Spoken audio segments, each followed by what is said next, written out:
नमस्कार, मैं कमलेश कबीर आपका एक बार फिर स्वागत करता हूं इस नए एपिसोड में। आज के इस एपिसोड में हम बात करेंगे तमिलनाडु के एक सस्पेंडेड आईआरएस अफसर की। और सस्पेंड की जो कहानी है वो भी बड़ी दिलचस्प है। एक ऐसा व्यक्ति जिसको 31 जनवरी 2024 को रिटायर्ड होना था, लेकिन उससे 2 दिन पहले कुछ ऐसा होता है कि उसको सस्पेंड कर दिया जाता है। उसके बाद एक तरीके से हिंदुत्व विरोधी एजेंडा को चलाने के लिए या अपनी राजनीतिक मंशा के लिए वह व्यक्ति चुप नहीं बैठता, वो पहुंचता है सुप्रीम कोर्ट तक। और सुप्रीम कोर्ट में इस वक्त आपको पता है chief justice of India Suryakant, और जिस तरीके से उनके आने के बाद में एक के बाद एक कुछ ऐसे फैसले लिए जा रहे हैं जिससे वामपंथी जो विचारधारा के लोग हैं, या जिसको हम कहते हैं लेफ्ट लिबरल्स और अर्बन नक्सल्स, उनकी जिस तरीके से सुप्रीम कोर्ट में धुलाई होती है, उनकी एक नहीं चलती, तो लगता है कि कभी कभी कि अब जो है वो सिस्टम टूट रहा है। तो सीजेआई सूर्यकांत जो इकोसिस्टम बना हुआ था एक तरीके से अर्बन नक्सलियों का, और आपको पता ही है अर्बन नक्सल का मतलब क्या होता है। जब मैं ये कहता हूं कि अर्बन नक्सल, और दूसरा जब हम ये कहते हैं कि कई बार हम ये सुनते हैं, और एक बार फिर मैं दोहराता हूं कि सरकार किसी की भी हो, सिस्टम हमारा होगा, इसका मतलब क्या होता है?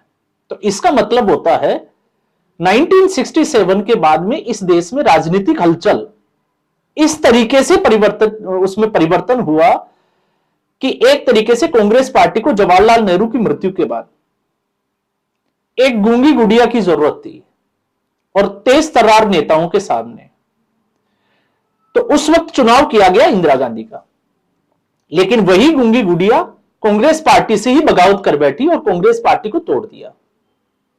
लेकिन सत्ता में आने के लिए उसको लेफ्ट पार्टियों की जरूरत थी, और लेफ्ट पार्टियों की उस जरूरत को पूरा करने के लिए लेफ्ट का साथ लिया, और एक तरीके से भारत के जो शैक्षणिक संस्थान थे उनको लेफ्ट के हवाले कर दिया। और लेफ्ट ने जो गंदगी फैलाई, किस तरीके से हमारे इतिहास को तोड़ मरोड़ कर पेश किया गया, उसको आज हम लोग जो है वो देखते आते रहते हैं, और किस तरीके से पहले का जो इतिहास था उसको छुपाया गया। तो नक्सलबाड़ी आपको पता होगा 1967 पश्चिमी बंगाल का नक्सलबाड़ी से जो आंदोलन चला, जिसमें कानू साल्यान और दूसरे मजूमदार जो कम्युनिस्ट पार्टी ऑफ इंडिया के हेड थे, स्थापना करने वाले लोग थे, एक तरीके से किसानों को उकसाकर सशस्त्र विद्रोह के लिए प्रेरित किया। और देखते ही देखते भारत के 200 जिले जो है वो नक्सलवाद की चपेट में आ गए, जिसको हम रेड आतंक कहते हैं। तो लाल आतंक की जद में, और अब भारतीय जनता पार्टी ने एक तरीके से उनका सफाया करने में लगी हुई है, और उसकी डेडलाइन आपको पता ही होगी, इसी साल 31 मार्च 2026। तो 1969 के बाद जो लेफ्ट का जो कब्जा हुआ शिक्षण संस्थानों में, तो आज आपने देखा होगा उनमें से एक कैंपस जेएनयू कैंपस, किस तरीके से उसमें देश विरोधी नारे लगाए जाते हैं। तो एक तरीके से आपको समझ में आ गया होगा। फिर यही लोग जब बड़े पदों पर जाते हैं तो फिर ये अपनी विचारधारा को थोपने का प्रयास करते हैं। तो उनमें से ही एक आईआरएस अफसर जिसकी हम बात कर रहे हैं, और उनका नाम है बी बाल मुरुगन, तमिलनाडु के हैं।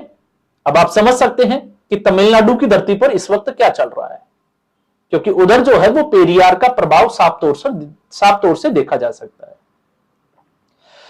अब बी बालमुरुगन सुप्रीम कोर्ट जाते हैं, सुप्रीम कोर्ट में एक पीआईएल फाइल करते हैं, और पीआईएल में जो फाइल में जो रिक्वेस्ट की जाती है सुप्रीम कोर्ट से, वो की जाती है कि संसद और जितने भी जो देश के सार्वजनिक और सरकारी स्थान है वहां से वीर सावरकर के चित्र फोटो हटाए जाए।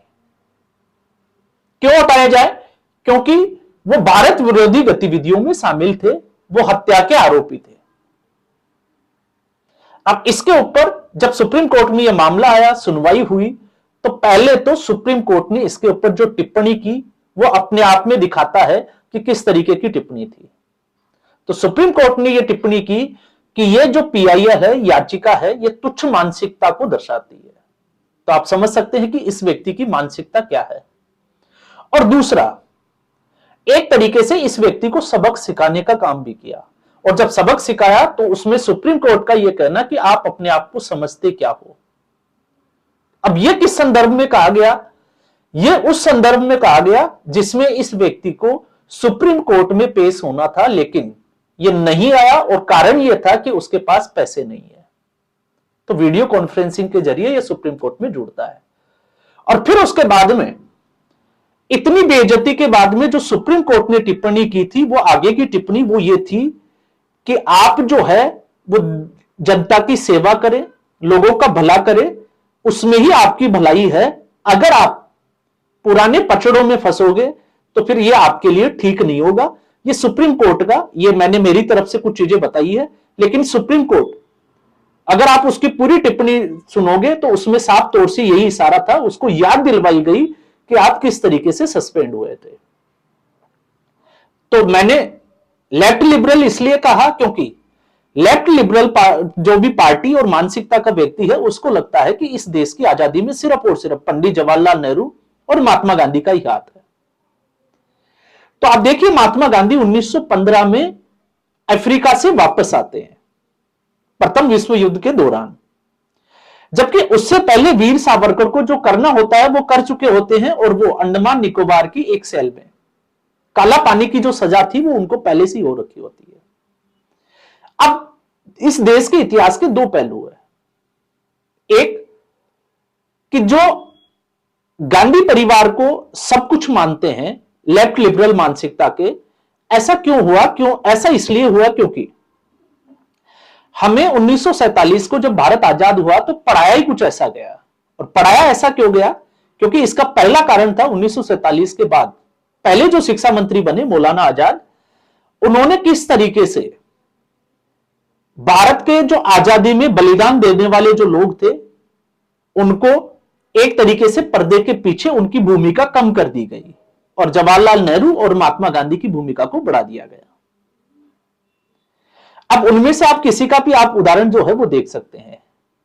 दूसरा, हिंदुओं को उसमें लगातार जो है वो नीचा दिखाने का प्रयास किया गया और मुसलमानों को उसमें मुगल शासकों को बड़ा दिखाया गया, जबकि उसमें यह छिपाया गया, अगर हम उसकी बात करें तो आप देखिए सन 1700 से लेकर 1750 तक मुगलों का इतिहास आज तक हमें पढ़ाया ही नहीं जाता। क्यों नहीं पढ़ाया जाता? क्योंकि अगर आप उसको पढ़ोगे तो मुगलों की सच्चाई आपको पता चलेगी। तो पढ़ाया क्या जाता है कि अकबर महान था, औरंगजेब, हुमायूं, बाबर, ये चीजें जो है वो हमें पढ़ाई जाती है। तो एक तरीके से इसके अलावा जवाहरलाल नेहरू का आपको पता ही है कि 100 घोषित भारत रत्न, तो एक परिवार के पीछे देश के बड़े बड़े ऐसे जिन्होंने आजादी के लिए बलिदान दिया गया उनको छुपा दिया गया, उनको कमजोर करके आंका गया। और जब कमजोर करके आंका गया तो वीर सावरकर उनमें से एक थे।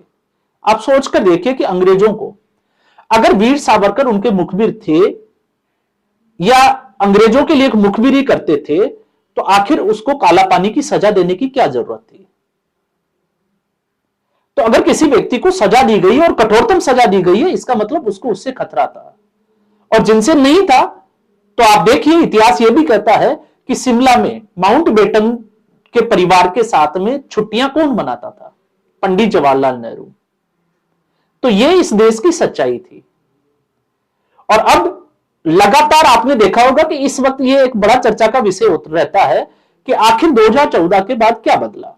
तो 2014 के बाद में देश का जो मतदाता है वो अब जागरूक हो रहा है।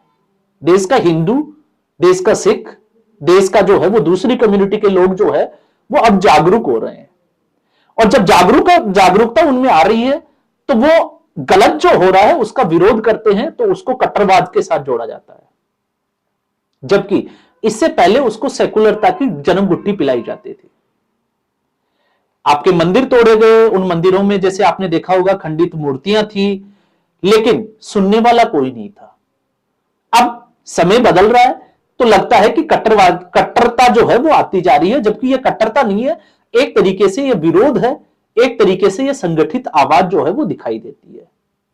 तो ऐसे में ऐसे लोगों के लिए सुप्रीम कोर्ट की यह टिप्पणी जो है वो अहम हो जाती है। अब हम आते हैं इसके सस्पेंड की कहानी पर। IRS जो है, सस्पेंड की कहानी यह है कि जुलाई 2023 में इन्फोर्समेंट डायरेक्टरेट ईडी के द्वारा 2 किसानों के ऊपर, जिसकी एक की उम्र 67 साल और दूसरे की 72 साल उम्र होती है, उनके खिलाफ एक शिकायत दर्ज की जाती है और उस शिकायत को बंद कर दिया जाता है 4 जनवरी को। और उसके बाद में आर बालमुरुगन जो है वो एक लेटर लिखते हैं, चिट्ठी लिखते हैं राष्ट्रपति महोदया द्रौपदी मुर्मू को। और किसके खिलाफ लिखी जाती है? निर्मला सीतारमण को बर्खास्त करने के लिए, क्योंकि एक तरीके से ईडी जो है वो भारतीय जनता पार्टी हो गई है। तो उसके बाद इसके ऊपर एक्शन लिया जाता है और उसको समय रहते यानी कि 2 दिन पहले ही सस्पेंड कर दिया जाता है। तो फिर यह व्यक्ति चिढ़ा क्यों? यह व्यक्ति इसलिए चिढ़ा क्योंकि जिन 2 किसानों की हम बात कर रहे हैं उनकी आवाज उठाने के पीछे इसकी कोई समाज सेविका या हम कहें कि यह समाज सेवक है इसलिए ऐसा कर रहा है, नहीं। इसके पीछे मंशा अलग थी और मंशा यह थी क्योंकि उन दोनों की वकील थी इस महोदय की पत्नी। तो एक तरीके से अपने स्वार्थ के लिए इसने इस तरीके की चिट्ठी लिखी और इस तरीके का जो है वो एक तरीके से सार्वजनिक तौर से बयान दिया, जिसमें भारतीय जनता पार्टी के खिलाफ, इसके अलावा आरएसएस के खिलाफ, और एक तरीके से हम कह सकते हैं कि ऐसे लोगों की एक बड़ी जो है वो मानसिकता है कि नरेंद्र मोदी के विरोध में आते आते ये देश के विरोध में कम उतर जाते हैं, इनको पता ही नहीं चलता। तो सुप्रीम कोर्ट की एक साहसिक टिप्पणी, और ऐसी टिप्पणी ऐसे लोगों को इसी तरीके से भगाया जाना चाहिए जो बिना किसी आधार के निराधार वाली जो पीआईएल याचिकाएं लेकर अपने आप को लाइमलाइट में लाने के लिए, हो सकता है राजनीतिक मंशा हो, क्योंकि ऐसे व्यक्तियों को कांग्रेस पार्टी बहुत जल्दी कैच करती है। तो शायद यह भी एक मंशा रही होगी कि आने वाले समय में अगर कांग्रेस पार्टी का नेता बनना है तो फिर ऐसा कुछ जो है वो किया जाना चाहिए। तो मामला तमिलनाडु से है, और जब तमिलनाडु का मामला आ जाता है तो फिर आपको समझ में आ जाएगा कि तमिलनाडु में इस वक्त जो सरकार है वो किस तरीके से हिंदुत्व के विरोध में काम कर रही है और किस तरीके से वहां की राज्य सरकार और केंद्र सरकार एक दूसरे के खिलाफ खड़ी दिखाई देती है। तो आज के एपिसोड में बस इतना ही। उम्मीद करूंगा वीडियो एपिसोड आपको पसंद आया होगा। वीडियो को लाइक करें, शेयर करें, चैनल जरूर सब्सक्राइब करें। धन्यवाद।